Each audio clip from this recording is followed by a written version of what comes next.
we continue our study in the Gospel of Matthew. We find ourselves in Matthew chapter 27. And we have been looking at the story of Judas and the story of Peter, and how they, in a sense, represent two sides of one coin, I guess you could say. And that is the need for all of us to address the claims of Jesus on our lives and what those claims mean for us. And Judas in particular shows for us the reality is that there is a cost and price to rejecting that claim. That, as it were, no one can reject that claim without personal self-destruction. We are going to be reading from Matthew chapter 27 and verse 5. I'm reading from the Revised Standard Version.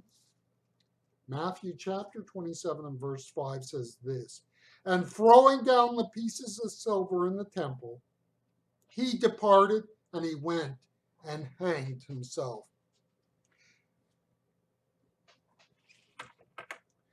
Now, when we read this passage, let's start with the obvious. Is this a passage about suicide? The answer to that question is yes and no. It is yes, for the fact is it's an account of the demise of an individual who killed himself. I will say yes, no question about that. The answer is no if you want to talk about the tragedy of suicide. In other words, what I'm saying to you is do not use this passage as a means to speak of suicide in general, because there is a side of suicide which we understand has underlying causes to it. What do I mean? There are bodily chemical issues that are there. People's body chemistry gets out of whack. That messes with people. There's that. There's also the fact that there is real psychological illness. And so I would not use this passage to talk about suicide in this latter sense. The point on all of this is not to show my ignorance, because I'm not a trained counselor or psychologist or psychiatrist.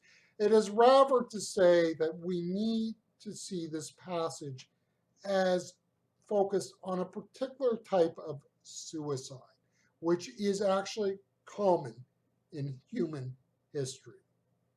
The suicide of Judas Iscariot is that born out of despair. Now, look at history for a moment. I don't know about you. If you've seen any pictures from the stock market crash of 1929, and you have pictures of people jumping out of windows, that is despair. Think in terms of military adventurism and the work of various military leaders throughout world history. And what you will find is often a defeated military leader will commit suicide. So, for example, in the ancient world, Hannibal, famous for taking his elephants over the Alps to attack the Romans. It is believed, and probably the case, that Hannibal committed suicide. In fact, within the Roman Empire and Roman tradition, suicide was often a very honorable way to deal with a very bad situation. Hannibal, of course, was not Roman, he was Carthaginian. We can think of the end of the Second World War in the, tragic and despicable sight of Adolf Hitler committing suicide in his bunker in Berlin, trying to escape what he has brought upon his people. It is a suicide of despair. In other words, when you read the story of Judas, do not see it in any sense unique. Judas's story is one told all through recorded history, where people who have put, all their eggs in one basket and discover that they made a major mistake. You see, there are people in history who built their lives on a purpose, a belief, an idea, a practice, and have built everything in on it, and as it were all in on it, and it blew up, and their lives came crashing down. And when that purpose blows up, life is over for them. The story of Judas Iscariot is not ultimately about suicide, I would say. And this is why I would say it's not a passage about suicide. People want to dismiss the claims of the Christian faith that there is a final judgment for all people. But the reality is that there is a destiny for all of us, and all of us will pass through a time of final judgment. And the people who do so apart from Jesus, it will be horrendous. The people who do not understand the human condition and what has happened in history cannot, in that sense, understand the reality of the final judgment for those apart from Christ. The people who commit suicide in despair of what has happened to their life are in that way pointing to a reality that there is a course of direction that a life must take. In simple terms, and I'm simplifying things, I know, that the suicide in despair points to the reality that life has an ultimate meaning, purpose, and direction, which we have to embrace. These people, in their own way, are acknowledging the reality that there is a consequence for what we do with this life. In simple terms, the suicide of despair would not happen if this life did not ultimately matter. The final judgment is a time of despair for those apart from Christ.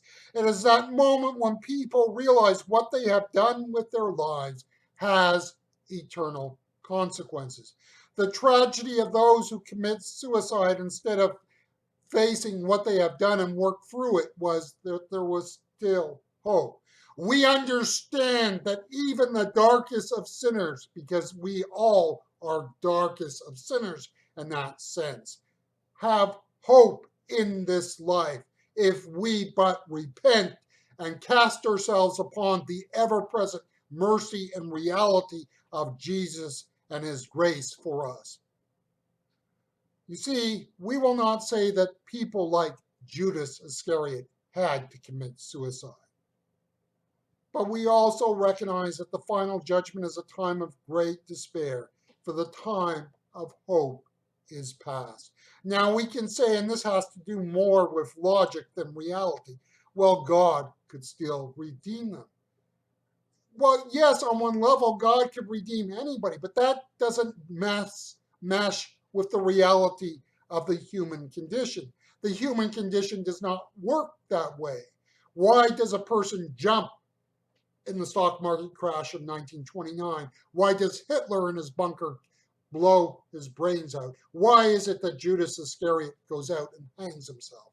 Because those people have become so turned inward that there is no hope. People, sad to say, reach a point and do not turn back. This is the tragedy of the final judgment.